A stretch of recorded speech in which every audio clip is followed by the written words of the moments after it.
पूछ रहा हूँ बकाया कितनी है वर्ष 19-20 की। नहीं डॉक्टर आकाश जी, जब वो कह रहे हैं कि हम मार्च तक सबका भुगतान कर देंगे जी, तो अब आप सूची लेकर क्या करेंगे? मान्य सदस्य का प्रश्न ऐसे ही है जैसे कोई दान यानी भीख मांग करके दान दे रहा हो। पूछ रहा हूँ बकाया कितनी है वर्ष 19-20 की।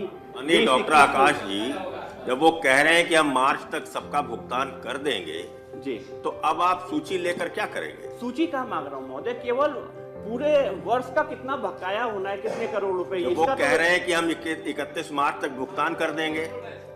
बैठिए माननीय मुख्यमंत्री। सभापति जी, मान्य सदस्य का प्रश्न ऐसे ही है जैसे कोई दान यानी भीख मांग करके दान दे रहा हो।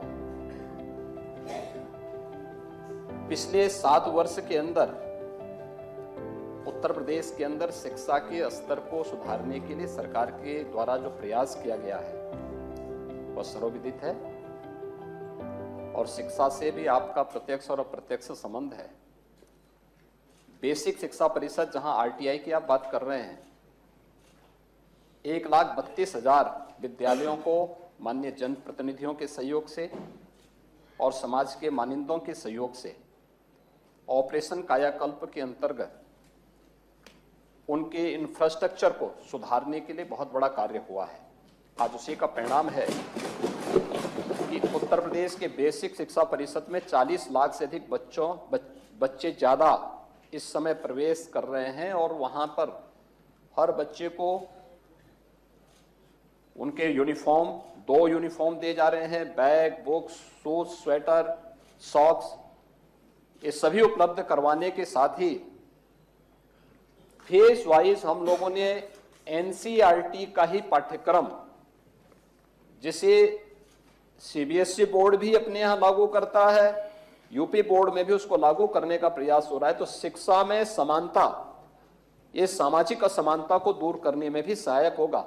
तो जब बेसिक शिक्षा परिषद उस प्रकार की सुविधा उपलब्ध करवा रहा है तो कोई आवश्यक नहीं कि हम पब्लिक और कॉन्वेंट स्कूल में ही बच्चों को भेजें, बल्कि बेसिक शिक्षा परिषद में आप भेजिए। फ्री में सारी सुविधा सरकार उनको उपलब्ध करवाने का कार्य कर रही है।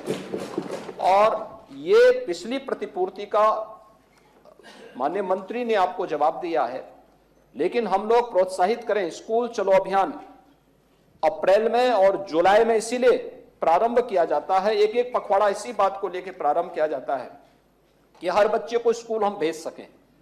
आरटीआई का भी उद्देश्य यही है कि कोई भी स्कूली शिक्षा से वंचित न रहने पाए और उसी उद्देश्य की पूर्ति के लिए सरकार के द्वारा यह प्रयास प्रारंभ किया गया है। 40 लाख बच्चों की वृद्धि ये दिखाता है कि सरकार के द्वारा किए गए प्रयास का परिणाम सामने आ रहा है और आरटीआई का उद्देश्य पूरा हो रहा है।